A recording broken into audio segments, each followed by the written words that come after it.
Friends, welcome back. PM Modi warns Pakistan. 15 अगस्त पर बलूचिस्तान का भारत पर बड़ा ऐलान। मोदी ने पलटा खेल। चलो देखते हैं क्या बोला है।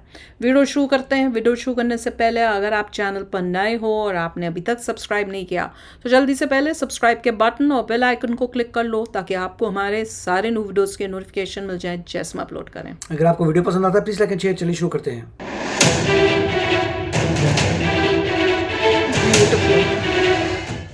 स्वतंत्रता दिवस पर प्रधानमंत्री नरेंद्र मोदी ने लाल किले से 12वीं बार देश को संबोधित किया। पीएम मोदी ने शायद पहली बार अपने संबोधन के पहले 15 मिनट में पाकिस्तान का जिक्र करते हुए कहा कि खून और पानी एक साथ नहीं बहेगा। पीएम मोदी ने कहा कि ऑपरेशन सिंदूर से पाकिस्तान की नींद उड़ी हुई है। इसके बाद पीएम मोदी ने पाकिस्तान का नाम लेकर कहा कि भारत अब न्यूक्लियर ब्लैकमेल नहीं सहेगा। यहाँ एक संदेश अमेरिका को भी दिया गया है जो पाकिस्तान के न्यूक्लियर हथियारों की रखवाली करता है, उन्हें संरक्षण देता है। बहरहाल पाकिस्तान की ऐसी धज्जियां उड़ते देख बलूचिस्तान ने भी भारत पर बहुत बड़ा ऐलान कर दिया है।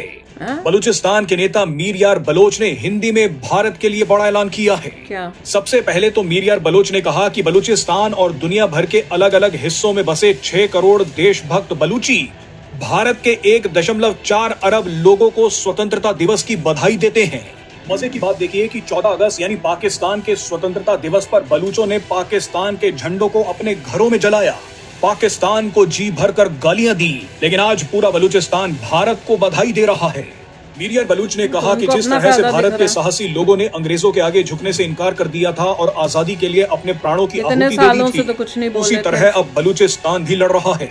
इसके बाद मीर यार बलूच ने और भी बड़ी बात कह दी। मीर यार ने कहा कि हमें विश्वास है कि बलूचिस्तान और भारत की दोस्ती नई ऊंचाइयों पर पहुंचेगी।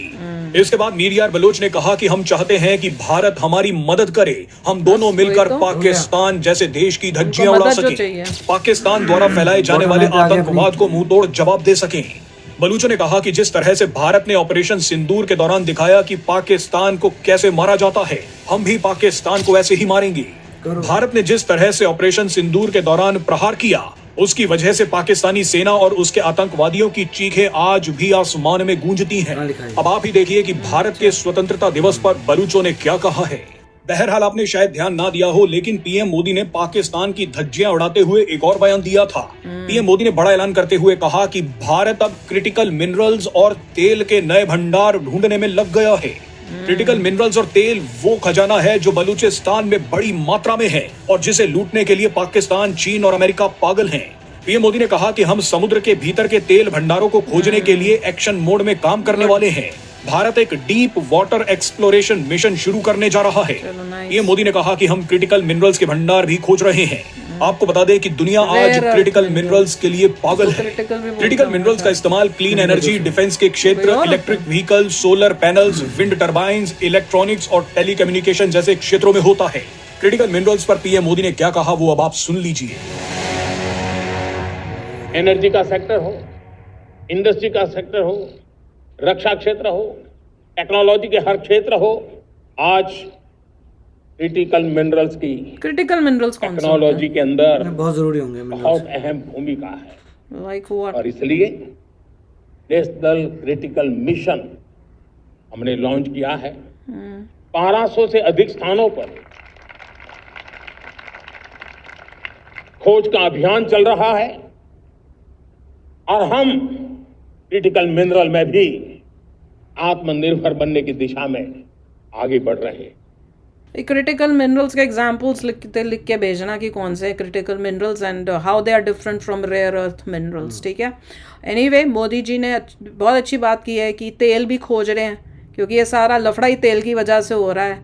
और मैं तो कहती हूँ उसको तो खोजो ही खोजो, फोकस होना चाहिए। वही मैं बोलने वाली थी, इलेक्ट्रॉनिक कारें, इलेक्ट्रिक चीज़ें, रेन्यूएबल रिसोर्स यूज़ करना हर चीज़ में, उस पे ज़्यादा फोकस होना चाहिए क्योंकि that will solve the problem जो हमारे मेजर जो है। और वैसे भी ये चीज़ें बहुत इंपॉर्टेंट है क्योंकि ये जब हम खरीदते हैं तेल, जिस भी देश से खरीदते हैं, बहुत कमाई हो रही है उस दूसरे देश की जिसके पास से हम ये तेल लेते हैं, चाहे वो रशिया हो, चाहे वो मिडल ईस्ट की कोई कंट्री हो। और कल को यही होता है कि भैया इतनी डिपेंडेंसी है कि आप कुछ कर ही नहीं सकते हो कि अगर आपको कोई और डिफरेंट डिसीजन लेना चाहते हो तो भी आपके जो है हाथ बंधे हुए होते हैं. You have to have good relationships with those countries. तो कोई ऑप्शन ही नहीं बचता. बलूचिस्तान का जो ये बोल रहे थे वो तो भैया बलूचिस्तान को अब अपना फ़ायदा दिख रहा है. बात तो सच्ची है कि उनको जब दिखा कि इनकी अपनी फ़ाइट शुरू हुई तब उनको इंडिया याद आया. इतने सालों में कभी भी उनको इंडिया नहीं याद आया. और वो अपना इंडिपेंडेंट जो है वो उनको कंट्री टाइप चाहिए. वो इसलिए नहीं फ़ाइट करे कि हमें इंडिया का पार्ट बनना है. उनकी फ़ाइट अपने उसके लिए फ़ाइट है. तो बस हेल्प के लिए वो कह रहे हैं कि किसी तरह से हो कि इंडिया से एक्सपेक्ट करें कि इंडिया जो है हेल्प करें. तो वो तो गवर्नमेंट को डिसाइड करना होगा कि भाई इनकी हेल्प करनी चाहिए कि नहीं करनी चाहिए. What is right. इंडिया में स्ट्रेटजी मेकर्स ने सोच लिया, उनको पता चल गया है कि कहाँ कहाँ प्रॉब्लम्स आ रही हैं. अब मोदी जी ने कुछ चीज़ें यहाँ पे बताई हैं पूरी इंडिया को कि आप ध्यान से सुनिए कि आपको आत्मनिर्भर रहना है, बेसिकली किसी पे डिपेंड नहीं होना. वो सेम चीज़ें हैं जो चाइना जो है पिछले 10-12 कह सकते हैं 15 साल से ऑलरेडी उसने अप्लाई कर दी हैं. वो धीरे धीरे चीज़ों से सेपरेट हो. सबसे पहले उसने सोशल मीडिया को किया काउंटर. कोई भी फॉरेन सोशल मीडिया नहीं होता उनका खुद. जैसे वीबो बना, अलीबाबा बना, जैसे चीज़ें बनी इमीडिएटली उन्होंने पहले वेस्ट को निकाला.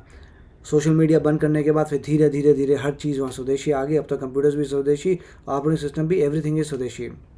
उनकी सारी मिलिट्री की चीज़ें उन्होंने खुद की बनाई हुई हैं. सब मिलिट्री इंडिपेंडेंस अलग चल रहा था उनका. सबसे पहले मिलिट्री से किया. अब फाइटर जेट्स बनाते हैं, पाकिस्तान को देते हैं. हम लोग एक बन नहीं रहा हमसे एक भी.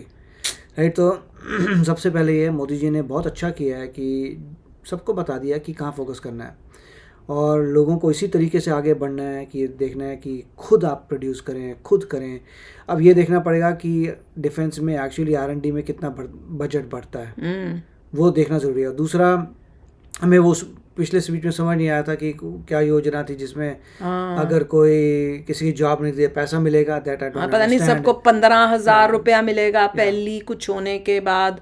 मुझे तो लगा कि पहली नौकरी मिलेगी तो नौकरी के साथ गवर्नमेंट भी उनको 15,000. देखिए बलूचिस्तान का तो चक्कर ये है कि बलूचिस्तान सिर्फ के बारे में सिर्फ इंडिया जानता है या फिर पाकिस्तान या फिर ईरान. बस उतने रीजन में जहाँ इम्पैक्ट है उतने जानता है. इट्स नॉट इतनी इफेक्टिव मूवमेंट कि पूरे वर्ल्ड में लोगों को पता हो. जैसे वो बात अलग है कि दूसरी टेररिस्ट ऑर्गेनाइजेशंस हैं, मगर ऐसा कोई आपको आंदोलन नज़र नहीं आता पूरे वर्ल्ड में. तो उनको जो है उनका प्लान भी था बलूचिस्तान का कि यूनाइटेड नेशंस में जाएंगे, अवेयरनेस क्रिएट करेंगे. पता नहीं क्या हुआ, मेरे ख्याल से हो नहीं पाया उनका. But they should really go to United Nations और वहाँ पे जाके कुछ प्रदर्शन करना चाहिए, कुछ बोलना चाहिए जिससे लोगों को अवेयरनेस आए उनके प्रॉब्लम पे, ताकि सारी दुनिया की नज़र तो जाए इनकी प्रॉब्लम पर. और नॉर्मली अगर किसी को फ्रीडम चाहिए तो खुद मेहनत करनी पड़ती है. दूसरों से हेल्प मांग के कुछ नहीं होता. They themselves have to fight it out और उनको खुद करना पड़ेगा. और तब होता है जब आपके नंबर ज़्यादा हों, जब आपकी पॉपुलेशन ज़्यादा हो. अगर पॉपुलेशन कम है then itself you are lost.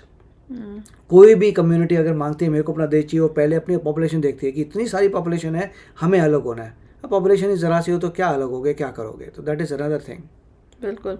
तो चलो यार, आप भी शेयर करना अपने थॉट्स. चलते हैं, मिलेंगे नेक्स्ट वीडियो में बहुत ही जल्द. Till then take care and bye bye. तो अगर आप मेरे इस चैनल पे नए हो तो जल्दी से सब्सक्राइब के बटन को हिट करो और बेल आइकन को क्लिक करो ताकि आपको मेरा जब नया वीडियो मैं लगाऊं आपको उसके बारे में जल्दी से पता चल जाए.